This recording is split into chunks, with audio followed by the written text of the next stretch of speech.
Okay. Check.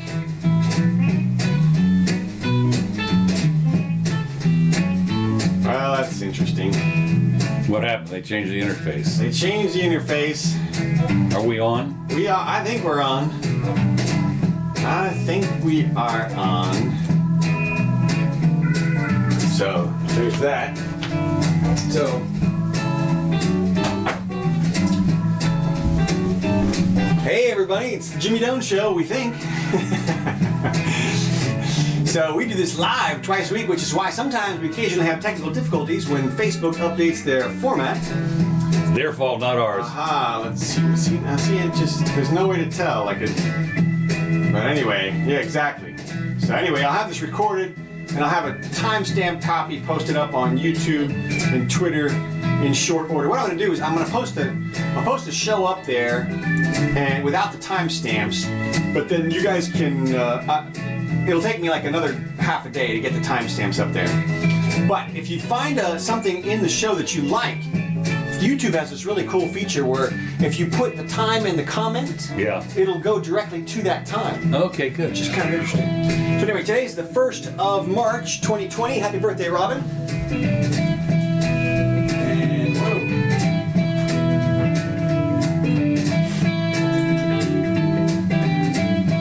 Multitasking here.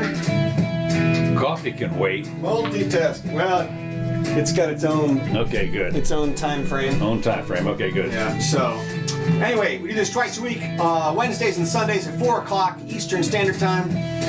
We are actually soon to be daylight time. You know, you always correct me on that. It's like just let it go. Okay. Just let it go. Today is the 1st of March, as I said, and we are starting in the home studio. What is happening? All right, well, the two major things, obviously, two major things. Were South Carolina was yesterday. Yes. And Biden won the big one. Yes. Apparently, he really romped up there. He's still not, however, in the lead. No. Bernie still got him by 3 or 4 or 5 delegates. Mm-hmm. Interesting. And I could talk about that. The other thing that we're really going to spend a lot of time on, or going to have to spend a lot of time on, is the coronavirus. Yes, I've got some graphics and stuff. Oh, good. I'm glad to hear that. Okay, you got something. So let me. Before we get to Biden and South Carolina and everything, let's go ahead and talk about the coronavirus. Okay, I'm taking us to China, man. Okay, good. We had 1 death in. In Washington State. A couple, 3 more people got it, and they don't know where. It's one of these invisible. It's I'm looking at it as as a quantum entanglement. There you go. Yeah. These people have never been any place at all. They don't even look Chinese. They, they've been living in a cave somewhere, and suddenly they show up with. I got it. Right. I mean, I don't know, but apparently there are a number of cases, and some on the East Coast as well, and now.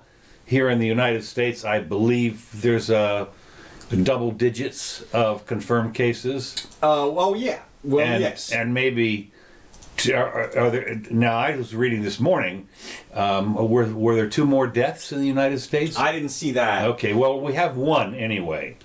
Yes. This is the one that Trump said was hurting anyway in his rally the other day, his Friday rally in South Carolina. He said, we've had 15 cases, some recovering, blah, blah, blah. We have 1, though, that's still in the hospital, but no deaths. Well, of course, about 10 minutes later, she croaked. So, so we had Well, here, I've just posted up last week's numbers and this week's numbers. What you're looking at here on the screen is basically the live or very updated version. This is as of today, as of 11:43 this morning. 2,990 deaths worldwide out of 87,000 confirmed cases. Okay. And you can see the cluster here. Let's see. I can probably zoom out here. Yeah, I think look at that, and you can see a little bit better. But anyway, it looks kind of bad. But then when you look at these other, when you look at this right here, this is the real telltale thing. If this graph is in any way accurate, this is the updated graph of the coronavirus on a scale of contagiousness and deadliness. Okay. So it compares contagiousness and deadliness to the other known common viral things and flus and everything. And we're way over in the not contagious and not deadly side of this graph. Okay. And now this is a logarithmic graph. So I want people to pay attention to that. On the left-hand side, it goes up by 10 times every mark. So in other words, if it was a linear graph, that one on the right would be through the ceiling. Yes, way up there. It'd be way up there. But logarithm compresses everything. Exactly. So it makes it look like these are closer to coronavirus. Right. I have another couple of graphs which are maybe a little bit more illustrative. Let's see, not that one. But this one right here shows you, here's coronavirus way down here in the left lower quadrant of this graph. And you've got things that are way far more contagious. I mean, everything. There's so many things: yellow fever, hepatitis, measles, dengue fever. All these things are way more contagious than coronavirus. And then you've got a bunch of things way more deadly than coronavirus. We're down here at 1% of people infected. Yeah. I really think people are overreacting to this at this They point. are. It was interesting because Rush on whatever day said it was, these people got a cold, for God's sakes, and boy, they dumped on him. I bet. They really dumped all over him, and of course it will. A lot of this is going to be seen. One of the things that I look at is this, to me, is another scare tactic. This is what governments and people in power always want to do in order to keep control. Is they scare the bejesus out of you. I don't see it as any kind of. I think the Democrats are trying to use it as a political thing. It's Trump's fault. Well, Trump virus. It's a Trump virus. That's right. Exactly. That's to be expected to some extent. But I think, and the media is ginning up a little bit of. Well, the thing we have to say, as we all know in the media, if it bleeds, it leads. That's right. If it bleeds from the eyes, then it really that's right. leads. Then it really. That's right. We're going to put it on the front page.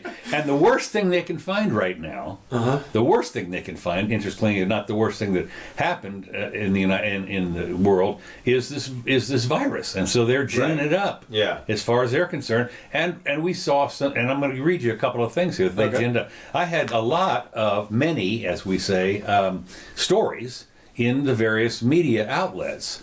The world is not ready, says WHO, the World Health Organization. Odds of a pandemic, says WHO, right, as Dr. Who. I love this, okay. Odds of a pandemic have doubled to 40%, as WHO raises global coronavirus threat to very high, and warns that risk people who are over 65 or sick to avoid crowds. Now, I'm a little nervous. I heard you had to be over 80, right, and have some kind of, if you're weak. Yeah, you're a prime suspect. I am a prime suspect. I am closing in on 80, and of course I have to take pills every day to beat down my immune system so that my lungs don't rebel. My transplanted lungs don't rebel against me and kill me. Yeah. So needless to say, I'm not supposed to go into any Chinese crowds. Right. And one of the things that I've seen. So anyway, this is what. What they've said is, in other words, there's no use trying to stop its spread in China. It's now better to try and manage the onslaught. Among the ways which nations are ill-prepared is the meager supply of personal protective equipment, PPE. And you know what that is? That's the N95 face mask. Now, what I have when I go to the hospital and I go to crowds, I've got a little paper mask that I'm supposed to wear, and I carry them around, and that's because, needless to say, there's a lot of diseases in the hospital. Right. Of all the places where you don't want to be Yeah. is in the hospital, and one of the reasons why people die in the hospital is because of that stuff. But I thought it was interesting. The U.S. does not have the manufacturing capacity to make the 300 million masks he believes are needed to protect No, wait a minute. This is one mask per person. Right. I mean, we're talking about 1-year-old people, 2-year-old people. 90. We can't. Well, how about in the hills of North Dakota and stuff, or West Virginia? Out there where Andy Griffith was holed up in coal country. Right. Yeah. Yeah. I mean, and so they don't have but 300 million masks that are needed. Okay. Right. Interestingly enough, the WHO officials also reiterated that the N95 masks are inappropriate for the general public. What they said was, if you wear the mask, it keeps the virus from coming out. Right. But it doesn't prevent it from coming in. Right. So you can breathe in all you want, and you can probably get sick and die. Right. But as long as you keep breathing out, right, you're not going to infect other people. Yeah, and that's what I heard as well. That the masks are for people who are already infected. As opposed exactly. To people who are trying to prevent infection. But the mask advertisements are like beating out Bloomberg in terms of is that right? prevalence. Oh yeah, my they're God. everywhere. I mean, there's 2 on every page. It's like they're all over the place. And God, let me tell you something else. Whatever you do, we're telling you this. If you are looking on Facebook or one of these other social media things, if you click on the mask thing to look at it, you will be deluged. They know, and you suddenly. All of it, guy at the door, salesman at the door. That's right. It takes almost no time at all. I mean, I've had the mistake sometimes of just wandering around looking at stuff, and the next thing you know, I'm deluged. Oh yeah. No, I made that mistake early on. I learned that when I was in law school in the 90s. Yeah. Before the internet even got going, I took an internet law class. Okay. And one of our assignments was to go online and investigate things, and I was investigating porn sites. Of course you were. Of course I was. No, actually, what I was doing was I was checking it. I would sign in, and they had at the time you could put in a credit card number to verify your age. Right. So just to be on the safe side, I used an old expired credit card that was no longer valid. They still charged it.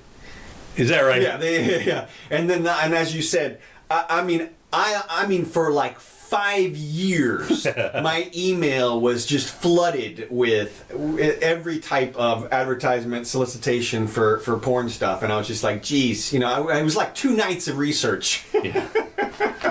My God. Well, at any rate, anyway, it is moving around in a couple of different places. Mm-hmm. Now, I don't know how we've heard about this, but Pope Francis, of all people. Now, think about what the Pope does. Yeah. He touches everybody. Oh, yeah. He touches everybody. Yeah. And so apparently he's. How about the Catholic Mass, where everybody share from the same goblet here? Yeah. Oh, yeah. This is great. So, yeah, and Italy is a hotspot for this stuff. It is now. It is now, right? The second most prevalent, behind China, is Turkey.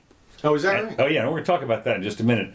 Anyway, Pope Francis appeared to have a cold during the Ash Wednesday service. And I'm going, cold. You have a cold, yeah. So anyway, he's been out of. They claimed he had a slight indisposition or whatever, and apparently he has missed several things. Yeah, and so we're all. He gave up Lent for Lent. That's right. He gave up Lent for Lent. But I think it's interesting when you think if there is an outbreak in the Catholic people, that's going to be one of the reasons. Yeah, I would imagine. And I mean, as we've talked about several times, the world population has exploded in the last century, and the population density has gone ballistic in all kinds of places, and sanitation has not kept up with sort of modern world. And so there are places that are totally ripe for a serious outbreak in this stuff. Yeah. But when you look at the contagiousness and the deadliness, I mean, Ebola did a breakout in Western Africa, in the highly densely populated areas of Western Africa, and they limited the deaths to 11,000 people or something. Yeah. And this is just as contagious and infinitely more deadly, or 100 times more deadly. The coronavirus is? No. Oh, Ebola, right? Okay, yeah. Don't scare me like that. Yeah. No, Ebola is 100 times more deadly. What I find interesting, I went to a party yesterday, and we're kidding, of course, but everybody was doing the fist bump, Yeah. or the elbow or something Yeah. like that. Nobody, and of course, I think that the Japanese have got it right. You stand up back and you bow. Yeah. You don't touch anybody. No, I know. Shaking hands, honestly, is one of those things that should go by the wayside. Yeah, well, that's a lot of people. It is one of those things. It's got to transmit a lot of diseases. And It stuff. is interesting because they do say, again, they and so forth, the experts, but you should wash your hands 6 times a day. Yeah, well, I asked a virologist about that one time, and I was like, "Do you wash your hands all the time?" He's like, "Nah." He's like, "If they get dirty." And that's about it. What I've got is those little pump Sandy bottles, and you just But that stuff's supposed to be poison now too. Like it kills. It's got alcohol in it. Yeah, but it's supposed to it's antibacterial properties are supposed to kill your good bacteria also, and Yeah. and there's a lot of antibacterial stuff that's been banned all over the place. Really? Yeah, Well, and the soaps are the big one. yeah. Everybody's come out and said antibacterial soap doesn't do anything except for hurt you, in terms of it's versus I'm other a dead soaps. man. There you go. I'm a dead man. I mean, I think it's probably, look, you wash, water's the thing, and you just keep yourself clean and keep out of crazy environments, and Well, that's be the fine. main thing. It's the environments and so forth. But as I said, the normal run-of-the-mill flu that we get every year is far more deadly than this thing. well, it's not, I mean, it's not more deadly from the standpoint of the numbers, the percentages. This is about twice as deadly as the normal flu. Okay. But still, we're talking about under 2% death Right. rate versus the normal flu is about 1%. Is from the numbers that I've seen. I heard somebody was saying it was a tenth of one. I did too, a tenth of 1%. Again, you don't know what's happened on this. Well, not news. necessarily. Everybody says, people get the flu and they die of a heart attack, or they die from Right. the other thing or something. But it's brought on because of that. And whatever. The point is that it's still 1%, more or less, and we're nowhere near a pandemic at this point. No, not even a chance.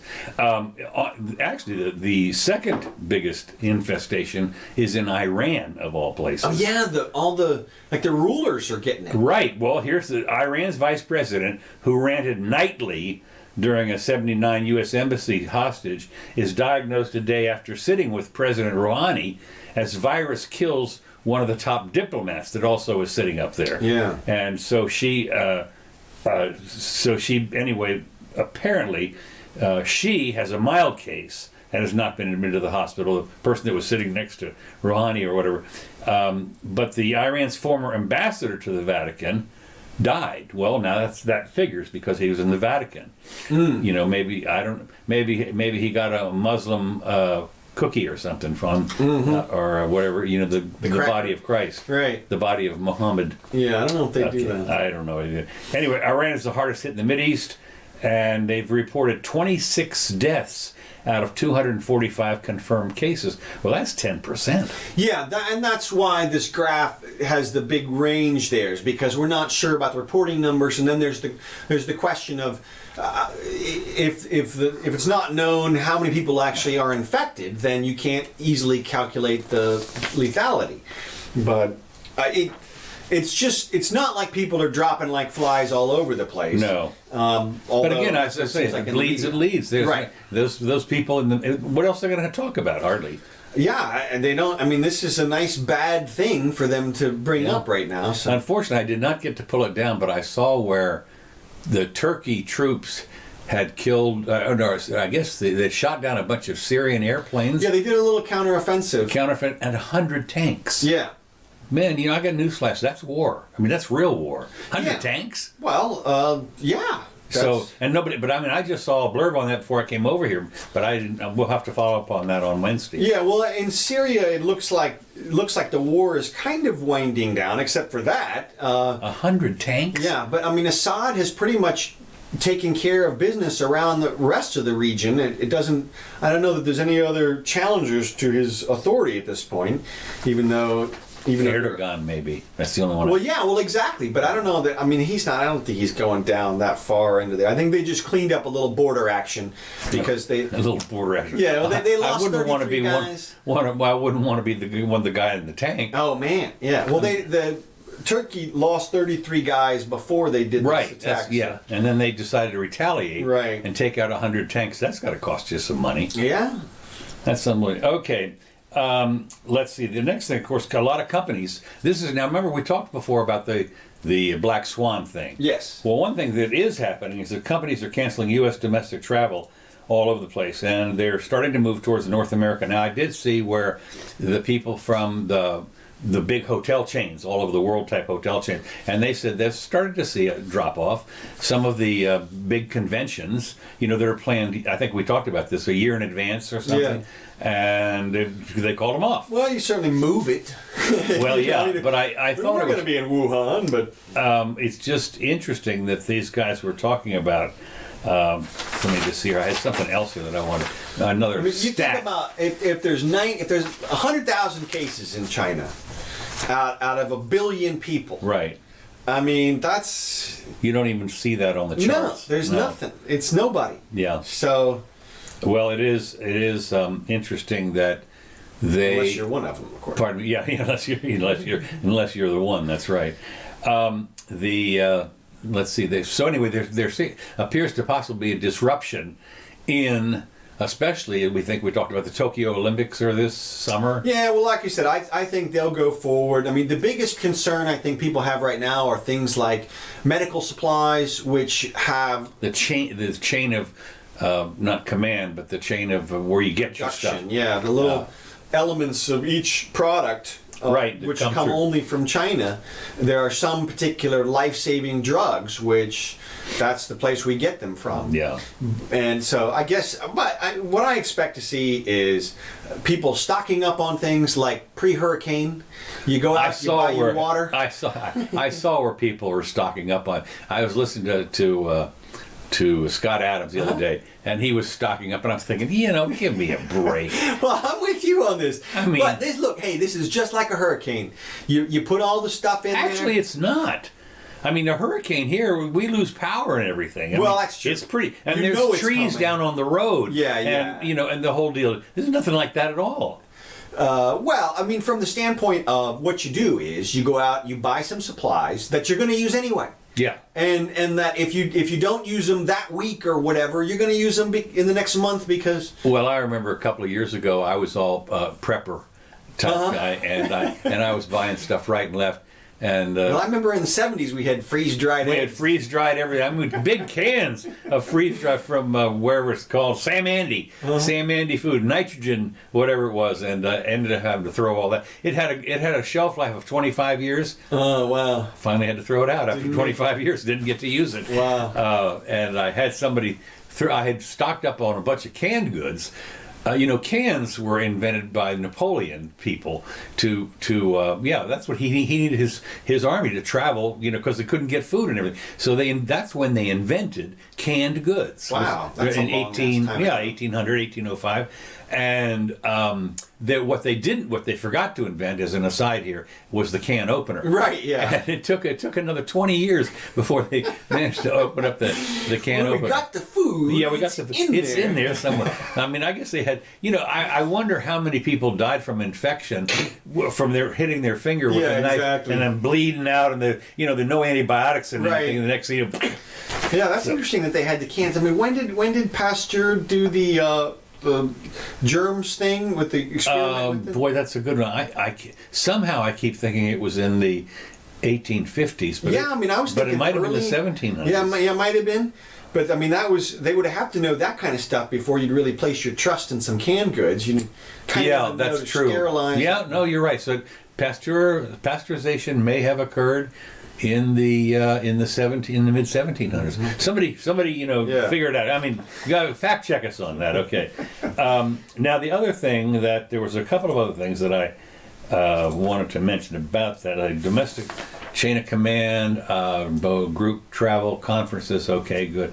And one of the big deals, which I haven't quite figured out why this is yet. Did we talk about the run on toilet paper? No. Hawaii, for some reason, Yes. there's a big run on toilet paper, of all things, over coronavirus fears. At Costco in Honolulu on Thursday, there was a long line of people just trying to buy toilet paper. And I remember years ago when Johnny Carson came on, and as a joke, he said that there was a shortage of toilet paper, and the next day, places were being cleaned out. Wow! Because everybody watched in the '70s and the '80s. That was before the internet. Everybody watched Johnny. It's the only thing on. And it was the only thing on. That's right. And anyway, it took between 10 to 15 minutes just to get into the store's parking lot. Huge wait just to get into the store. And so people should know that this is the way it was for everything in Russia. Mm-hmm. Everything was standing in line, and here it is for toilet paper. I think that's so. Anyway, Costco limited toilet paper to 5 packs per person, and I don't know what that is. Well, Hawaii is not, when I think of Hawaii, it's not a very big place from the standpoint of population. Really, almost all the population is concentrated in Honolulu. Okay. And on that main island. And I mean, there's probably only 50,000 people on all rest of the islands. Okay. So that's where everything is, and they're not going to get the coronavirus. I mean, if on the Big Island somebody gets it, then you worry. Well, no, I mean on the Big Island, exactly. Nobody lives there. Well, yeah, and like you said, nobody's going there. Nobody's going to get it on any of those islands. I mean, somebody in Honolulu will get it because they've got international travel from hell there. Yeah. But even so, there's enough resources in Honolulu. I mean, if there's another Costco down the road. Now on the Big Island, there's not. There's one Costco, and that's it. Actually, if there's a Costco. Yes, that's amazing. Can you imagine Costco putting something up over there to service just that few number of people? Yeah, well, you can't. I mean, and nobody puts any businesses on the Big Island because there's still an active volcano on there. Right. It's kind of hard to get insurance. Still, if the volcano completely blowed up, the Big Island's big enough you'd hardly see it. If you were on the north side, but it routinely wipes out everything in the southeast and mows down neighborhoods and Really? Oh yeah, and the lava flow just comes straight down from Kilauea, just goes straight to the sea and just eliminates everything in between. It burns everything. Nothing survives. It paves over like a giant God's paving machine, and just like an entire bay evaporated last time. Oh, is that right? Yeah, just a couple years ago. Like somebody had a nice bay, they had a nice neighborhood, little area, gone. Everything just incinerated. You wouldn't want to protect against that, or there's nothing you can do. There's literally nothing. How about not building there? Well, that's the whole point. But see, what happens is, so the land there is super cheap. I mean, you can get an acre in this area in tropical paradise for like $5,000. It seems a little overpriced. I mean, in tropical paradise. Yeah, but the chance that you might get wiped out. Well, every few years. Yeah. And you get it back.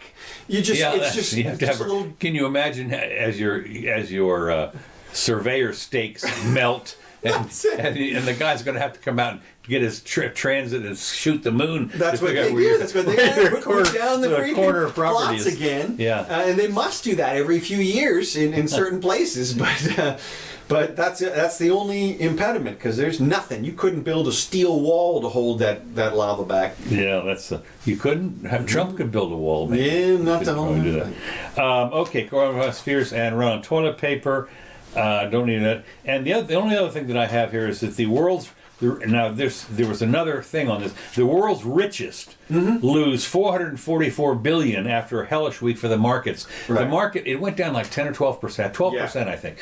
Which, if you happen to be a rich person, you lost a ton of money. I mean, ton. On some of those people could have lost $1 billion or more. If you sell. Right. If you sell. But my point is, they came up and somebody said there was like $2 trillion at risk. Right. This is obviously the people who had it. And here, everybody is railing and whining against the rich people. Right. And I'm telling you, they can take it in the shorts. They just took a bath. That's right. They just took a bath. I know. Well, I was thinking about that as well. I wonder if like Elizabeth Warren or Bernie, or any of those people who are talking about raiding the rich, have any sympathy at all for the billions that they just lost, or if they're just like, did you see this week, Elizabeth Warren was on late night with Stephen Colbert. Okay. And they did a little skit where Stephen had a plate of ribs, Mm-hmm. and he said, "Okay, let's assume I'm a billionaire, and these ribs are my $1 billion, and you want some of that." And Elizabeth was like, "Let me just have a little corner of this rib right here." And Stephen's like, "No," and he takes it and he eats it, and she's like, "You jerk, that was universal child care," or whatever. Yeah. And so the implication is, of course, that he's a greedy rich person, Right. And that if he were just to part with the tiny corner of his dinner and on one night, it would save millions of lives. That's right. And it's just like, Well, of course, they just some of those guys just parted with $1 billion. Oh yeah, they just gave a whole rib up. Yeah, for that's the right. So the thing. it's gone from the universe. But- Okay, let me move on here Sure. to the next thing I've got, and that is Mike Pompeo. Well, okay. What? Well, I was just going to say, the market is interesting to talk about, I mean, in relation to the coronavirus, because we have seen the big 13% drop. Right. The question is, are we going to see a V now when everybody realizes, oh crap, it's not real, it's Right. it's like the flu, and so we buy back in, and then it's back through the ceiling and Yeah. everything, and then Trump is golden for the election or whatever, or does this set off some kind of chain reaction where people are like, you know what, I'm just going to stay out of things for this year, Yeah. or and they continue to dump stocks. Peter Schiff thinks this is it, the bubble's popped, it's happening, there's going to be a giant crash. Now, what's interesting about his articulation is he uses words like, he'll say something like, well, once the drop in the dollar starts, it'll never stop. Well, that's not true. Yeah. It's going to stop at some point. Yeah. The question is, how far down do you think? It's not going to zero. Well, exactly. That's what I'm saying. And, you know, stocks, I mean, when Trump took over, I think stocks were around 18,000. Yeah, I think so. And they went up to 29. Yeah. So, I mean, my thought is if they go back below 18, he's in big trouble.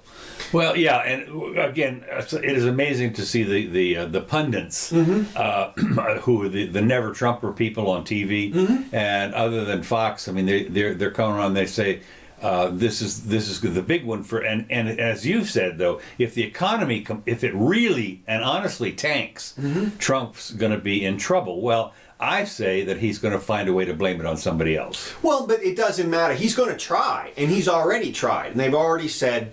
And look, the obvious choice is it was the coronavirus. Didn't see it coming. Yeah, no, yeah. Who could see it coming? Well, but the counter response to that is everybody. That is to say, look, you knew something was going to come eventually. You got to have the system prepared for mild shocks, and you can't have a situation where if there's a new flu that's not even as bad as Ebola or any of the other stuff that we've seen. Yeah, I never would have seen that. I'm sorry. Well, I mean, and they've criticized him, for example, scaling back on the preparedness, like the CDC people or something like that. There's some groups that he apparently scaled back the funding for, which may have had some influence Right. in the determination of this.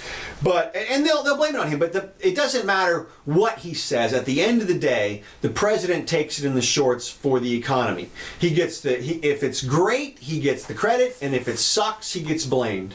So I'm thinking, I mean, if he's anywhere in the mid-20s or above, he's going to be fine. If it plateaus right here and doesn't crash further. But if it goes down to 18,000, and the further it goes down, it's self-fulfilling. Okay, it may be. Right. Okay.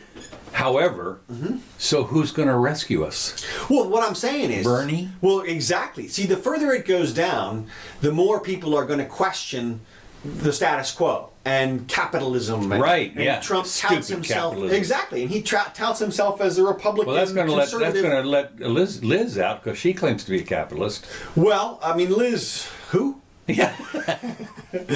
She's flail and she's She's gone. She's but gone. Bernie obviously did well this Saturday. Yeah. And he's totally in it, except for the fact that, as we said before, He's still behind. well, not only that, but there's two things: he's not going anywhere, and he's not going anywhere. Right. And so they're gonna bump him out at the convention, if unless he gets an absolute majority. Right. And he's not gonna get that. No, I doubt it. Especially not after this South Carolina. If he had blown out Biden in South Carolina, Yeah. and everything had switched in that regard, then Well, somebody did blow out. Oh, Steyer? Steyer. Yeah, yeah. Now Steyer spent he spent $30,000 a vote. Yeah, no, seriously, he spent something like $30,000 a vote, or I think it was, and he got no delegates. Yeah. And which course? Did you see his dancing? I heard about it. Oh, it's yeah. terrible. It makes Elizabeth Warren look like Michael Jackson. Oh, is that right? Yeah. Elaine's dance is famous. Man. Oh, no, he'd be a perfect Elaine dance partner. Oh, is that right? Perfect. I mean, it looked comical. It looked like, no, you're not actually You're not trying. really doing that, yeah. No, I mean, that's an SNL. But I mean, can't character. even get one delegate for all that money. We're talking about, what was it, 100 million or 200 million? Guy's a billionaire, and he made climate change his number one thing. That was like his platform. Was, right. I'm going to fix the climate change thing, and they just blew him off like he King wasn't even Canute. there. I will hold back the tide. That's it. That's it. Well, I mean, I guess a lot of people's fear of impending doom from climate change has subsided a bit, I think. Yeah, I think so too. But even so, I'm a little surprised as you are that he didn't get any delegates and they couldn't buy any. You talk about people talking about Bloomberg buying the election. Here's another billionaire. You're right. Here's another billionaire putting millions of dollars into that. He got nothing. I heard he that got nothing. Between Saturday and Tuesday, Bloomberg was going to spend another 300 or 400 million on ads. Right. I mean, let me tell you, this would dropping it. I mean, seriously. I mean, you are not going to be able to watch TV without one of his ads. This show brought to you by Bloomberg. Well, I thought it was interesting that he had an ad right in the middle of the debate. Yes, that's what Scott was saying. I mean, that was clever. Yeah. How did he get to do that? Well, it's interesting because now your advertisements online are all separated, and it's a totally different contract. Well, you don't get to choose if you have a popular. I mean, if you're a super popular podcast or something, you get to choose. But if you're just a regular old YouTube channel like influencer and you have 1 million followers or something, all you are is you're in the pool. And they arrange all the advertisements for you. You mean the YouTube people? Yeah. Okay. And they just pay you. And I mean, maybe there's a way to prevent certain ads from being in your group, but yeah, can you imagine? I mean, boy, that's something else if you happen to be a big Bernie supporter. Or, like, I know that Michael Moore, for instance, he's a big Bernie supporter, although he hadn't said much on this last thing. But he has his podcast called Rumble. And you can imagine, running a Trump ad in that one. He would be a little upset about that. That's his whole goal in life, is to get rid of Trump. Okay, let me go on here. Sure. Mike Pompeo will sign a peace deal with the Taliban today, says Donald Trump, opening the way for thousands of U.S. troops to leave Afghanistan. Now, I don't believe any of it. I think that it's all BS. What? One of the Trump ran on the thing of we're going to bring the boys home kind of thing. There was a stupid wars over there and everything. He's done pretty much the opposite. Well, no, I mean, I remember a couple of announcements of bringing 9,000 home or 10,000 home. Well, it hasn't stopped. No. We're still over there. Well, here's the deal. After signing, the Taliban committed to a reduction in violence. Under the plan being signed, the U.S. is to reduce the number of troops in Afghanistan to 8,600 from about 13,000. Well, 8,600 in Afghanistan? I mean, what are they doing there?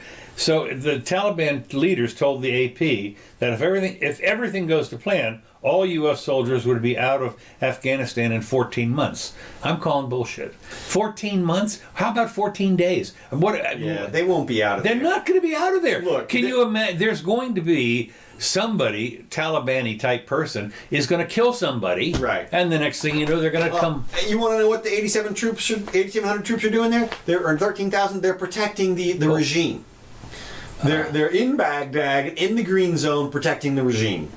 And if they were to get out, the question is, does the regime fall again? Wait a minute. Baghdad is in... That's Iraq. Okay, this is Afghanistan. Reduce the number of troops in Afghanistan. Oh, okay. To 8,600. Well... And I don't know what they're protecting there. Probably that regime. Who knows? Yeah, I mean, I don't know. The poppy fields. Yeah, the agreement that also stipulates the release of 5,000 Taliban from Afghan-run jails. But the Afghan people alerters haven't said, well, maybe, but who knows? I just my point is yeah, I am. I'm calling bullshit on the whole thing, and I because hey, at least it's a feint in the right direction. If nothing else. 14 months. I'm sitting there thinking it doesn't take that long. I mean, you could. Well, my guess is that they would try to test the. I mean, I'm with you. It's if you're gonna do it in 14 months, why announce a time frame? Because what you do is you just say we'll be out when we're good and ready, and then you could more accurately measure how people are going to respond to your. Well, they chastised roundly the former president. For saying that we were going to be out in some number of months, and they said all they're going to do is sit around on their butts until that day shows up, and then they're going to come back in. I mean, you can't announce that. Right. You can't announce we're going to go in. We're going to attack you on Thursday. I mean, what exactly? And we'll be done by Friday. And we'll be done by Friday. We'll stop assaulting on Friday. That's right. No, well, I'm with you. That's a little bit weird, but whatever. Maybe it's just a little announcement for the troops or something. I don't know. It's for home consumption. Right. We're doing something. I watched, as I say, I watched the rally.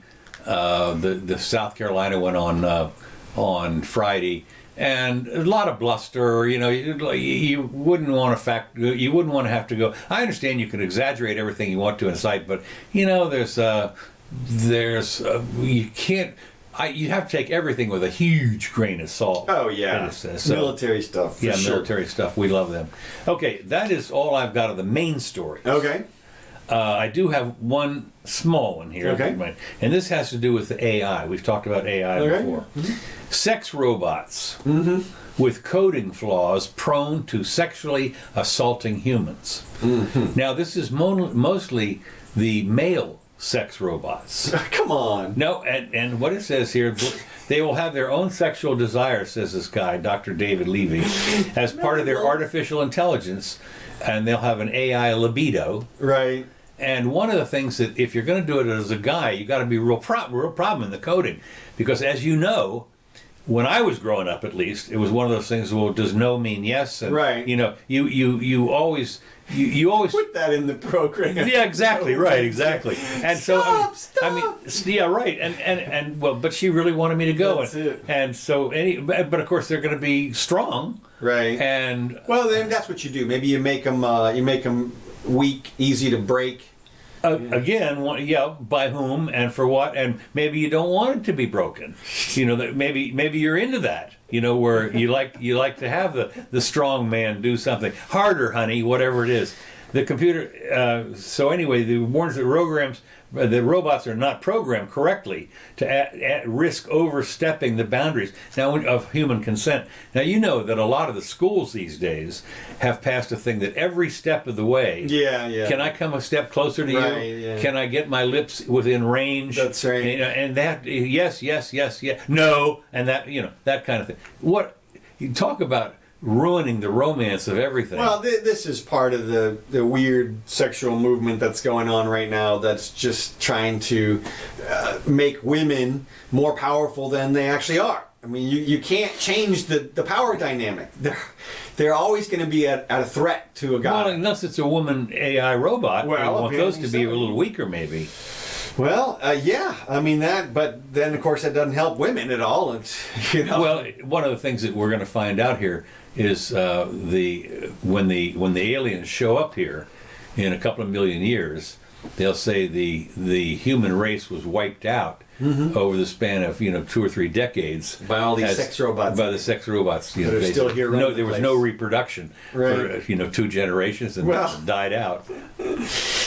That sounds like another it leads story to me. Yeah, no, it does. The robots of the future will have artificial personalities, emotions, desires, and one of those desires of heterosexual male robots will be to engage in sexual activity. So, I guess honey will come home from the office and he'll stand up in more ways than one and say, "How about it now?" Or right. How about it now, baby? Yeah. So I don't know. It's interesting. I did find it interesting though that the powers that be are all over the map as far as whether we're in a pandemic, going to be in a pandemic, and these are big, powerful people. I mean, WHO, they're a fairly big organization, and we have now it's going to be one. And well, as you know, there's a lot of people who have a vested interest. that's the thing. And yeah, I mean, the mask people are out selling like crazy. I'm sure all the drug people are out there. There's probably a handful of production people who are just 24/7 right now. Can you imagine if you're in the one of the things I did find out was and I don't know if I had it here, in Washington State, they were begging the government for some more test kits. Mm-hmm. They had used up, this is in Seattle or someplace, they had used up their 200 test kits, and they were asking for 2,400 more. I'm going, what, 2,400? Are you kidding? What are you talking about here? I mean, if that's your worry, that you've already used up your 200 in a day and a half or whatever it is, 2,400 ain't going to help you any. And then the other guys, of course, have said, well, we're going to supplant that with 300 million masks, which we know are not exactly effective. Right. What? Well, I expect to see a bunch of camels coming out of these committees. Walking around. Trying to figure out what's going on. But my hope is that the contagiousness will subside, and that people it'll just go away. And it could just go away in the next couple of months. Well, exactly. Well, as a lot of people have said, that these viri typically disappear during the hot months when summer shows up. And of course, we're in global warming. So, boom, bye-bye. We're all safe. Yeah. All right, that's all you got? Yep. All right, let's see. See if I got anything. Well, I guess we talked about the Saturday a little bit, but Biden is back. Right. And he's, as I said, if he can manage to survive the primary, I think he is still the deep threat in terms of he's probably their most likely choice. And it is interesting. Yeah, I think you're right, and I did see some of the. I haven't watched all of the talking head shows. I can't stand, most of them are pretty bad, but I think the consensus among some of those political talking heads is he's back, and now he's going to make a real run for it. Right. Well, we will know in 36 hours. That's exactly right. And we will come back on Wednesday and we'll talk about it. Because it's really going to make a difference. I mean, if Biden or anybody is even remotely competitive with Bernie, then we know what's going to happen. And then, or what happens? You're right. The other thing is what happens if Bernie fades. Right. And that's the same all thing. The rest of them are competitive. Who knows? What they're all worried about, of course, is that the rest of them are Biden light, and so they might split the vote. Yeah, because it's proportional voting. Yeah. But one of the things that is interesting, we just talked about that Bernie has 56 delegates or something or whatever. There's 245 delegates in California alone. They've just scratched the surface. Yeah, they have. And you need, 1,150 or something? 1,991. Is that what it is? Yeah. 1,991 is how many you need. Right. They're a little short of that so far. Yeah, but there's going to be like 1,000 up for grabs on Super Tuesday. Okay. So altogether, somebody will make some headway. But really, there's two different possibilities, and it looks like we're pretty much on one of the two paths. And the two possibilities were Bernie runs away with it. Nobody catches him. If he had trounced Biden in South Carolina, he goes on to wipe out Super Tuesday, and then nobody catches him, and he gets to 1991 before they even get to June. Right. But that's not going to happen now. Okay. It looks like Biden, at least, is going to take away some of those delegates. Okay. And if Bloomberg and everybody else stays in, they're going to chip away at Bernie as well. Bernie will head into the convention with a plurality, and he'll rant and rave and everything, and they will do the Lucy football on him so fast, it'll make his freaking body spin. Yeah, they certainly don't want. And of course, what they're going to say is, "Look, here, he's not really a Democrat, for God's sakes. He's an independent." Well, and they'll say, "What? And not everybody can get behind Bernie. Everybody can get behind Biden, or whatever it is." Or whatever it is. Yeah, and they'll pick somebody, but that's where we're headed. And then the question is, do the Bernie Bros revolt or not? But yeah, that's another thing. And then if it's a Bloomberg, then yeah, I think they do. Boy, wouldn't that be It won't be him. interesting if Bloomberg got the nomination? He won't. No chance. No chance. No chance. Okay, good. You've heard it here first. Yeah, that's right. Yeah. All right. Well, So, that's he'll all right. never survive the primaries with the Bernie Bros, and he would be a good, formidable candidate in the general election. But Yeah, I suppose he would. yeah, but even so, he's gonna lose too much of their core, because they're never gonna live with the concept. Well, the of other thing- voting for the billionaire who just bought the election. Yeah. Well, we've seen where the billionaire, we just saw one fade out with nothing. Well, that's all you have to know is Yeah. here's another guy with $1 billion. I mean, if you can buy this thing, then he should be right up there at the top. Yeah. And the reason he's not is because you can't buy the thing. Yeah. You have to have some creds behind you. And Bloomberg's got them. He's got creds, yeah. So we'll see how it goes. All right, a couple real quick things. Okay, a couple of... oh, shoot, I should have put the reason for that. Some parents are suing the school district in Wisconsin for allowing children to pursue their own genders without parental permission. Now these are what, 5-year-olds, kindergartners, Yeah, middle school? they're young. Okay. Young kids, and the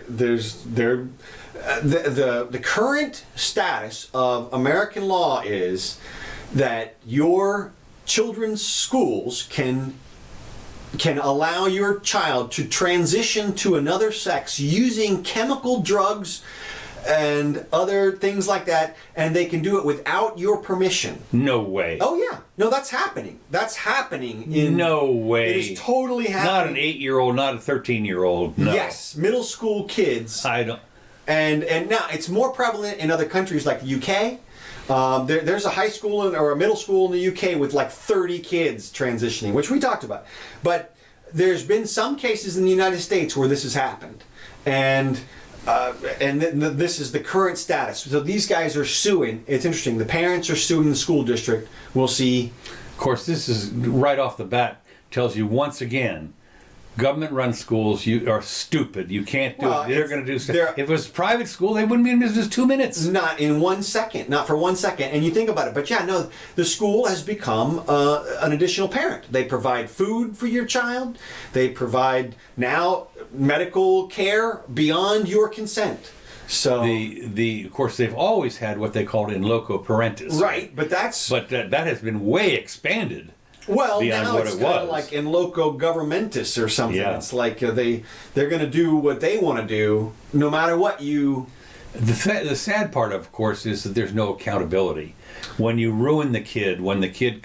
That's because everything's official. It's all legal. It's all official. There's no accountability, and so the kid at 21 realizes that he or she has been screwed over and is in PTSD and in therapy. Well, I know it was back in my 2nd grade, or my 8th grade teacher did this, that, or the other. Right. I'm going to go sue him or her, and Well, we'll see in about 10 years. yeah. And that's really what we're going to have to wait for. I probably won't be here in 10 years. So, all right, London lowers its speed limit to 20 miles an hour for red routes.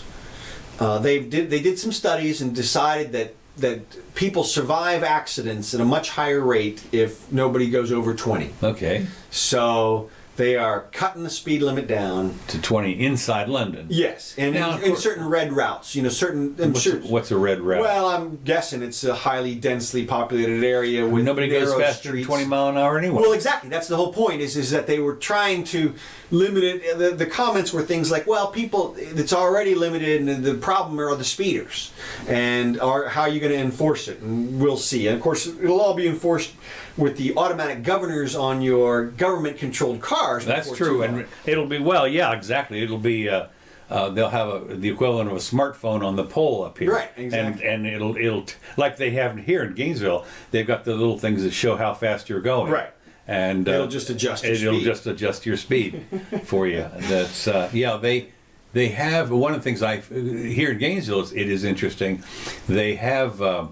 Up by the university, they have every once in a while when they want to get some extra money, they do something stupid. They arrest the jaywalkers. Right. And these jaywalkers are going from the university just across University Avenue, which is like 4 lanes or 3 lanes or something, to get some food. Right. and then back again. Well, they pretty much stopped doing that because one of the things that if anybody that lives here knows that at lunchtime, 1 hour, 2 hours You either don't way, drive on that you street. don't. Not only do you not drive, but when you do, you drive at 2 mile an hour. Right. I mean, you're not going to hit. You don't go in there to hit some kid. Well, look, there's over enforcement, and that's what we're talking about. There was a case this week about a guy sentenced to 3.5 years prison. Now, this was in the UK, but he was in a car accident, and he basically mowed down a woman and her child, and his whole crime was he was speeding. He was doing 50 and a 30, and killed him, and he's going to do 3 years in prison for that. And it's like, you got to ask yourself, is that going to deter him from speeding in the future?